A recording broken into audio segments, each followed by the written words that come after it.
Okay, most people out in the outer world there are gonna hit you, they're gonna hook you. But this guy's a skilled fighter, so he's gonna come in and give me a straight punch, yep, right to the chin. I'm gonna cross my hands and go straight at his eyes. If I hit him in the eye, I win. You can't fight, you can't see. I haven't moved much. I'm gonna slam that thing down and then hit him in the face to make him look away. So we're gonna go just that far. One more time. Hey buddy, I want you to pow.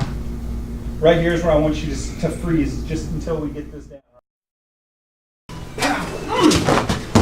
Didn't let him walk away. There was intention there. If your friends are walking away from you, show them intention. Tell them, don't walk away from me.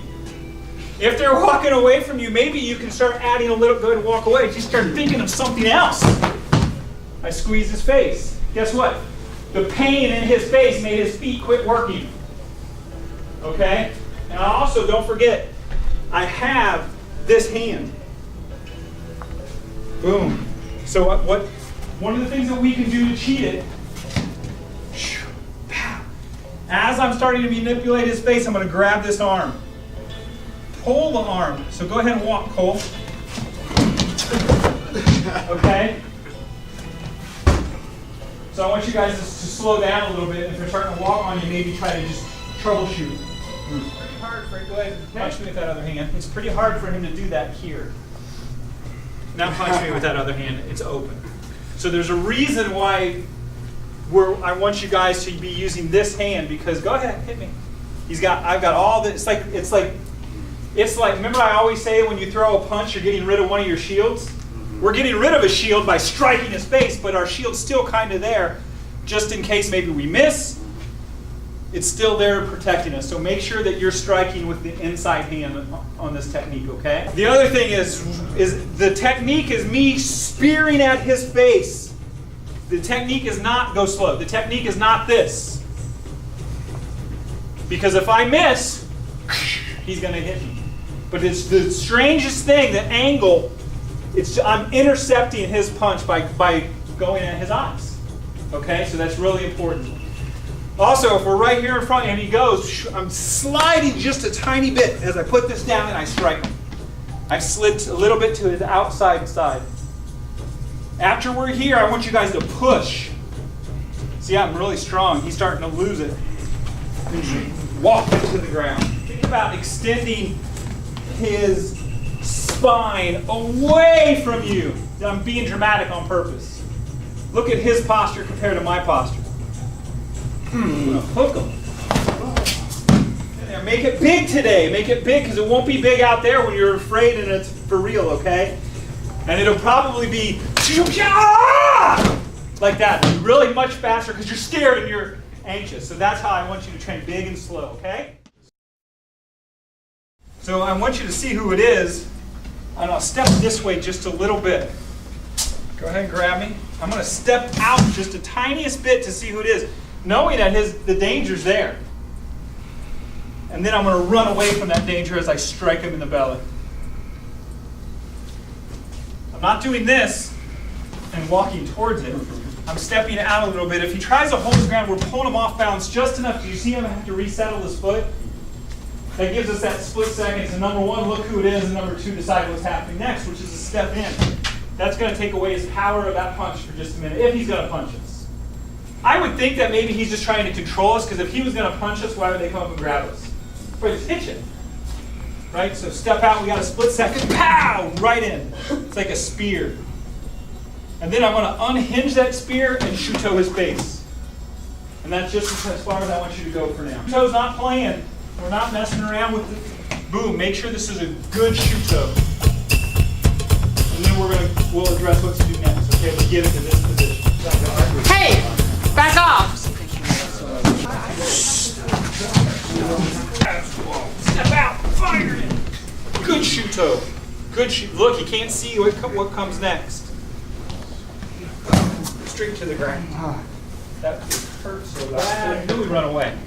So let's talk about this move. I'm going to just stick my foot right behind his. He can't see what we're about to do to him. And then I'm going to put my knee on the ground, and then I get a run. We have this. Shuto, look what's right here. Break. Maybe we don't want to break his arm. Maybe his arm, pow, I hit him good enough, I Shuto him good enough, his arm slips off. He still can't see that principle. Away from the danger. Shuto, pow! I'm slipping this foot almost so it's, look, it's almost like it's his other foot sitting right next to it. My knee just slides right up his calf into the back of his knee. Again, he's not seeing it. Down there. We can knee, but I don't want to knee. I still want to get him down. All we need to do is change our feet. It's still almost, I mean, it's not the same principle. Before we were behind him and just squatted, but this time maybe he moved or my footwork didn't work out. All I want you to do, we're here, our belts are real close together. I just want you to hold this in, turn away, and then kick that leg out. I'm still real strong. He's not so much so. In, Shuto, straight. And all these techniques that we do are just principles or moments in time. The odds of somebody grabbing you like this probably aren't very high, but the odds, like Obi, the odds of finding yourself maybe in this position with a bad guy could be. So he doesn't need to necessarily be grabbing us for this technique and this principle to work. This just gives us an opportunity to find ourselves there. So we're gonna step straight out. If he would have let go, that would have been great. I'd have ran away. He didn't, so now he's going to get punished for not. Look at his posture compared to mine in just 2 little shots. Go ahead and have a seat. He can sit on my leg like I'm riding a big horse. And I'm leaning into him, making his leg light. But I'm leaning into him with my whole body. See the space here? There's none. Whoosh. Now all I'm going to do, my elbows up high, is just turn. Let's do it again. Other way. You can strike him low, up high. We're making him think of other things. He's really strong. Get him high like that. See what I did? Okay? So really think about taking the space away. The space in this technique right now is the enemy. Because he's got us. We're already close. So let's use that to our advantage. See how tall you are? You can't sit on your leg. Make sure you look at these. Maybe not on the way here, right? If you're driving in, don't do it on the way here. But maybe do it Sunday night if you're coming into a Monday class. Just go back and review them. It really helps, and I bet Mr. Curtin does this. It really helps to go over the techniques in your brain before you come to class. I do it a lot of times. I'll wake up in the morning. I know it sounds weird, but I'll wake up in the morning. I did it this morning. I had a black belt class last night. I woke up this morning. I went through the different techniques that we went through just to man, if you can remember it the next day, right then it's really starting to sink in. But at the very least, make sure you're reading it at least, maybe on a Sunday night before you come in on Monday. If you're coming in tonight on Tuesday, peruse it before on Monday, okay? It'll really help you train, I promise you.